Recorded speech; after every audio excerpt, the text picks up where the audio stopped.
Bom, meninos, então vamos aí para o nosso último exercício. Ele fala assim, considerando os algarismos 1, 2, 3, 4, 5, 6, 7, 8, como a gente tinha visto nos últimos exercícios, em relação ao total da questão 9 dessa atividade.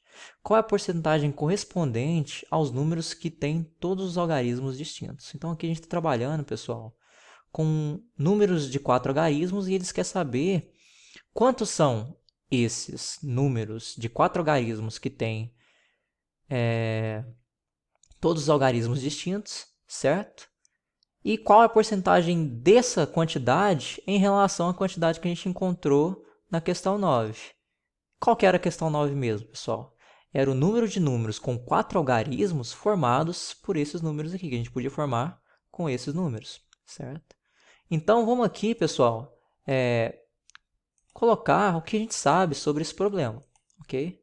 Então, vamos lá. Então, a gente está trabalhando com números de 4 algarismos, certo? E a gente sabe que ele tem essa seguinte estrutura aqui, ó, 4 casas decimais. Indo da unidade, tendo a dezena, centena e unidade de milhar, certo? Então, e quais são os algarismos que a gente está trabalhando aqui? A gente está trabalhando apenas com esses 8 aqui, certo? Então, indo do 1 ao 8. Uma outra informação que eu vou colocar aqui é justamente a informação da questão 9, certo? Então, quando a gente descobriu que a gente queria formar números com 4 algarismos, utilizando esses 8 números aqui, a gente descobriu que no total existem 4.096 números nessas condições. Então, repetindo, quais condições? Um número com 4 algarismos formado por esses 8 aqui, certo? Um número de 4 algarismos formado por esses 8. Então, vamos aqui então determinar qual que é a quantidade de números de 4 algarismos que onde todos eles são algarismos distintos, certo? Então, a primeira coisa que a gente vai olhar aqui, pessoal, a gente vai olhar para a unidade de milhar aqui, para essa casa aqui primeiro, certo? Olhando para essa casa, quais e quantas são as possibilidades que a gente pode colocar na unidade de milhar para formar um número de 4 algarismos, certo? Onde todos eles são distintos. Bom, pessoal, nesse momento aqui, onde esse aqui é minha primeira escolha, é onde eu vou começar escolhendo aqui, eu possuo 8 possibilidades. Quais são elas? Do 1 até o 8. Ou seja, qualquer um desses valores que eu colocar na unidade de milhar, eu não tenho nenhuma restrição, certo? Não vai me dar nenhum problema. Então, a quantidade de possibilidades, ou seja, de algarismos que eu posso colocar na unidade de milhar é 8. Vejam que nesse sentido, pessoal, por que eu posso colocar 8? Porque ela está sendo minha primeira escolha, certo? Bom, então vamos fazer o seguinte exercício aqui, ó. Faz de conta, então, que eu escolhi um número aqui. E a saber, esse número é o 3, tá? Mas poderia ser qualquer outro desses valores aqui, certo? Então, eu escolhi o número 3 para colocar na unidade de milhar. Então, eu estou criando um número aqui de 4 algarismos, certo? Onde o da unidade de milhar é o número 3, certo? Bom, então, vejam que aqui, pessoal, eu escolhi qual número? Escolhi o 3, certo? Então, vamos pensar agora na centena, certo? Se eu escolhi o número 3 aqui e eu estou tentando trabalhar com números de algarismos distintos, quer dizer que eu não posso utilizar na centena, na casa da centena, o número 3, certo? Então, me restam quantas possibilidades para colocar aqui na centena? Me resta as seguintes possibilidades. Eu posso colocar o 1, o 2, o 4, o 5, o 6, o 7 e o 8. Só não posso colocar o 3. Portanto, quantos são? Se no total eu tenho 8 e eu não posso colocar uma delas, que no caso aqui é o 3, eu tenho apenas 7 possibilidades para colocar na casa da centena, certo? Então, continuando aqui na construção de um número de 4 algarismos que eu estou fazendo aqui, desse exemplo, certo? Então, eu sei que o meu primeiro algarismo da unidade de milhar, eu escolhi o 3, certo? E eu estou escolhendo para a centena o número 8, ok? Bom, então, Se eu escolhi já dois números que são distintos entre si, como eu estou formando um número que tenha todos os algarismos distintos, eu sei que eu não posso usar nem esse e nem esse aqui no da dezena, certo? A saber, como eu estou escolhendo o 3 e o 8, eu não posso usar nem o 3 e nem o 8, certo? Ou seja, quais são as possibilidades que eu posso colocar aqui nessa minha casa aqui, na casa da dezena? Bom, as possibilidades são, eu posso colocar o 1, eu posso colocar o 2, o 4, o 5, o 6, o 7. Quantas são no total? São 6. 1, 2, 3, 4, 5, 6. Por que são 6? Porque das 8 totais, eu já utilizei duas, certo? Essa aqui para unidade de milhar e essa aqui para centena. Então, eu não posso utilizar elas aqui na dezena. Por quê? Porque eu estou formando um número com algarismos distintos. Ou seja, cada uma dessas casas aqui tem que ser distintas uma das outras. E como eu já usei o 3 aqui e o 8, eu não posso utilizar o 3 e o 8 aqui. Só as possibilidades restantes. Bom, pessoal, então quer dizer que sobraram das 8 apenas 6 para me colocar na casa aqui da dezena, certo? Bom, então continuando meu exercício aqui. Estou construindo um número aqui de 4 algarismos, onde todos os algarismos são distintos. Então, eu já escolhi o 3 para unidade de milhar, o 8 para centena e o 5 para dezena.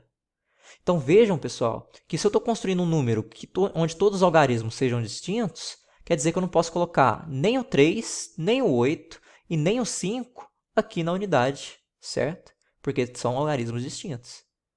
Então, das 8 possibilidades, certo? Das 8 possibilidades, eu não posso colocar 3. Então, me restam quantas? 1, 2, 3, 4, 5. E quais são elas? Eu só posso colocar o 1, o 2, o 4, o 6 ou o 7. As demais já estão sendo usadas, certo? Ou seja, eu tenho apenas, no total, 5 possibilidades para colocar aqui na casa da unidade, certo? Então, aqui, pessoal, aqui a gente colocou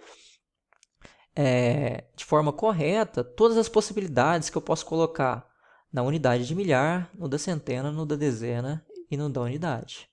Com isso, basta agora utilizar o princípio multiplicativo para determinar quantos são os números de 4 algarismos, onde todos esses algarismos são distintos, certo? Então, o que a gente vai fazer? Vai fazer o produto de 8 com 7, com 6 e com 5, certo? Então, a gente tem aquele produto lá embaixo. E quando você resolve ele, você obtém 1680. Só que lembrando, pessoal, a pergunta não é essa, certo?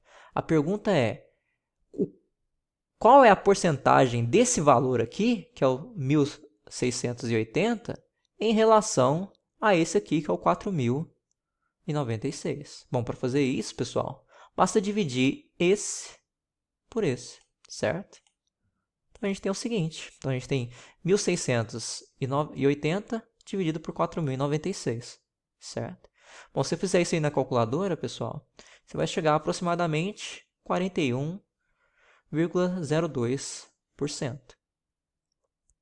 Então, lembrando que quando vocês forem responder, ou quando vocês provavelmente já responderem lá na questão, lá no web questionário, vocês, como eu pedi para vocês lá, vocês não poderiam utilizar nem a porcentagem nem a casa decimal, né? Arredondando para cima ou para baixo e apenas utilizando a parte, então, inteira, certo? Então, você teria que arredondar para o natural mais próximo. O natural mais próximo desse valor aqui, desse número decimal aqui, é o 41, porque você arredonda para baixo. Porque essa parte aqui é menor do que 50, ok?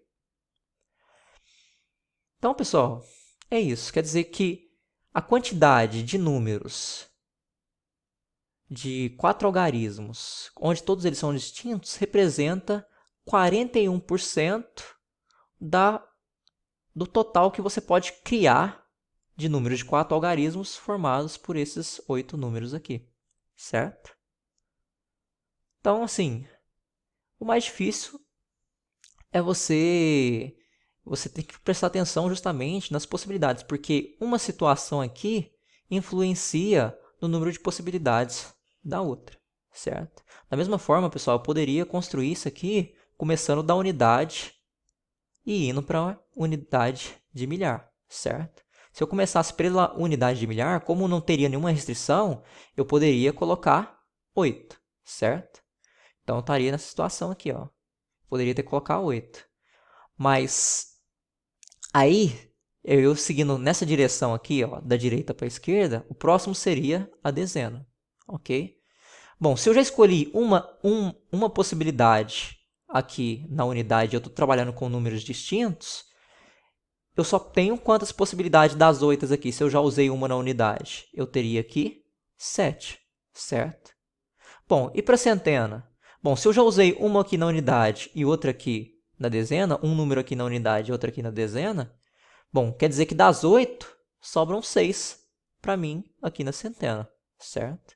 E o mesmo raciocínio aqui para a unidade de milhar. Se eu já usei uma aqui na unidade, outra aqui na dezena e outra aqui na centena, quer dizer que das 8, sobram apenas 5 possibilidades para me colocar na unidade de milhar. Então, esse quadro aqui ficaria ao contrário. Aqui ficaria 8, aqui ficaria 7, aqui ficaria 6 e aqui ficaria 5. Mas no final das contas, se você fazer o produto, dá a mesma coisa. Dá 1680, certo? Bom, pessoal, então a gente fica por aí, certo? A gente terminou o que a gente tinha programado para essa semana. Espero que vocês tenham compreendido. Se não, lembrando que, como se trata de videoaula, pessoal, vocês sempre podem parar e voltar para tentar entender algo que vocês não entenderam. Então, utilizem esse artifício para vocês verem algo que vocês não estão compreendendo muito bem, certo? E se mesmo assim vocês ainda ficarem com dúvidas, eu estou aí durante toda a semana fazendo os plantões de dúvidas, né? E vocês estão aí, são livres, né? E eu até quero que vocês façam e participem lá com a dúvida de vocês, tá? Que eu vou tentar da melhor forma possível explicar mais detalhadamente para vocês poderem compreender essa matéria e ficar tranquilo para vocês. Então, um abraço, fui!